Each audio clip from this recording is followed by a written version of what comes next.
Hey guys, it's Jonathan over at American Off-Road. Just want to check in, and we're going to do a walk around of our American Mel well build that is now complete. We're doing some final shakedown testing this weekend, but I think it's pretty much good to go.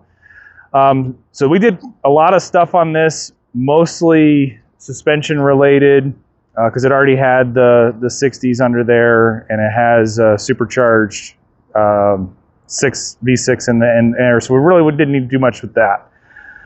So this has a RPM steering, double triangulated rear, and 3-link front suspension system on it, and then we coupled that with some Radflow 3.0 coilovers. So we got 12-inch coilovers in the front, and then 14-inch in the rear, and we're going to go through each of these things that we did here in a second.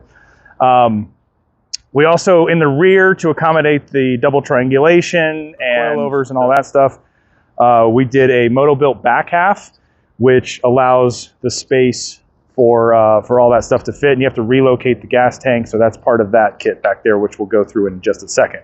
So we're going to start up front.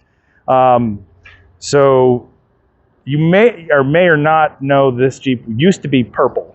So we removed the wrap, had it all cleaned up, we painted the hood, got it all nice and fresh, and we would go with this orange theme that you see on here. So up front we have a GenRight front bumper. This is all aluminum.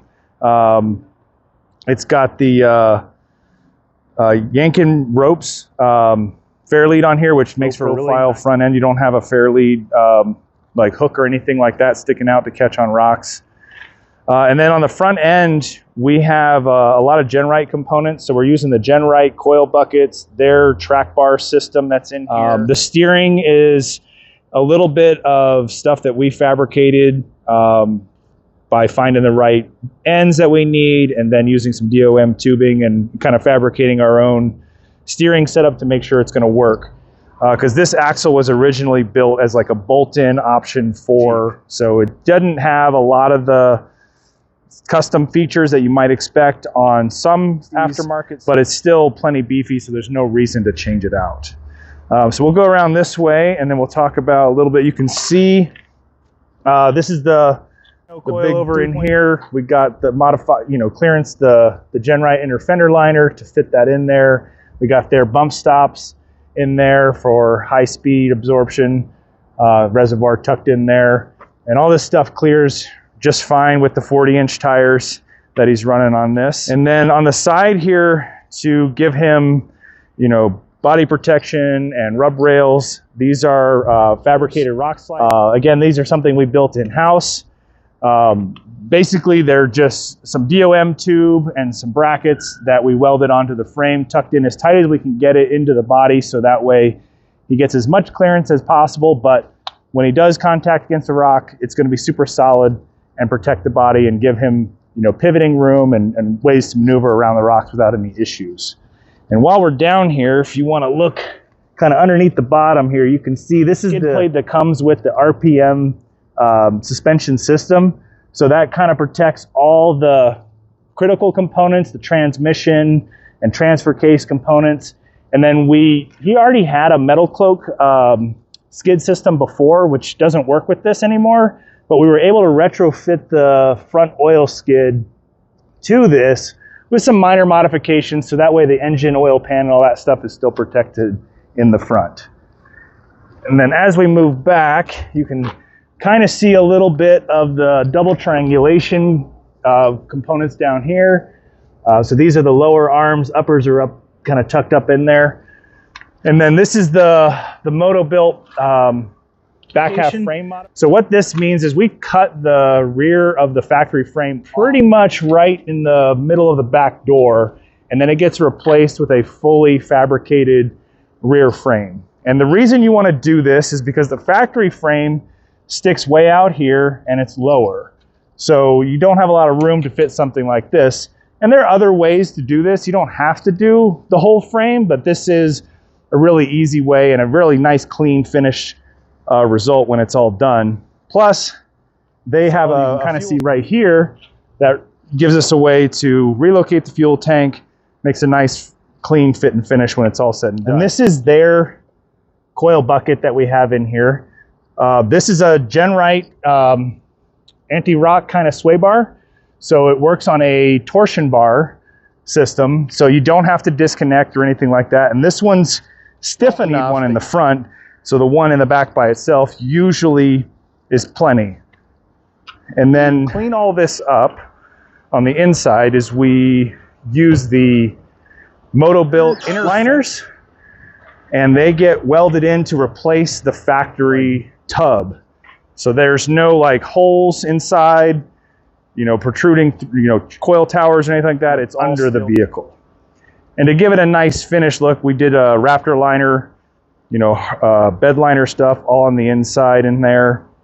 The whole floor has been done that way. This is their little cargo rack to kind of give it some protection so that if the door's locked, you know, you can protect your big gear that's back in there. Nobody can reach in and take it out. And then we also thought it was a good spot to hide his subwoofer. He's got his ARB compressor down here.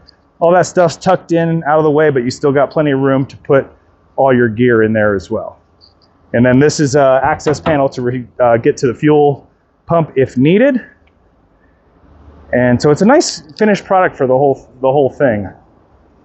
And they also include the rear bumper on this as well.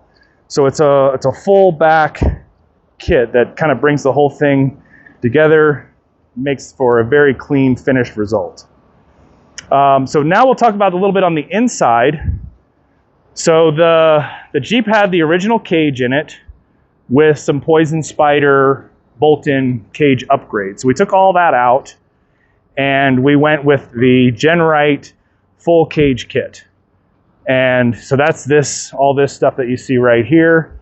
This also is their aluminum roof, which is really nice, not only to keep the sun off of you, but you know, if you were in a rollover and your arms are flying around, this helps to add another layer of protection, keep you inside the vehicle, and nobody gets, you know, any extra, you know, injuries or anything in a rollover situation.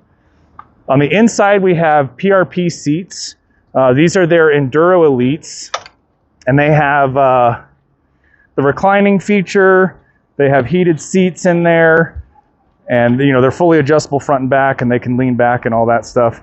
So it's still a nice adjustable seat, and you get a much better ride because it's a suspension seat instead of a, you know, just a spring seat. And then instead of doing the custom seats in the back, we went with their matching factory seat covers. So that's why the back seats, you know, they kind of match, but they're still the factory bench. So it's a good, you know, front and back. He doesn't have any kids to put back there, so he's not really using that very much. Probably more dogs going back there than kids. Then we got the best top half doors on here, and we did the B-pillar chop kit from Genrite, so there's no body panel here. So if he decides to use the top of the cage as a slider in certain off-camber situations, there's nothing in the way there to catch on anything. So I think that's pretty much the major stuff that we did on it on this time around. If you have questions, feel free to hit us up in the comments. You can always give us a call or stop by the shop and see what we can do for you. And make sure you're following us on all of our social media channels, YouTube, Instagram, Facebook, TikTok. And thanks for watching.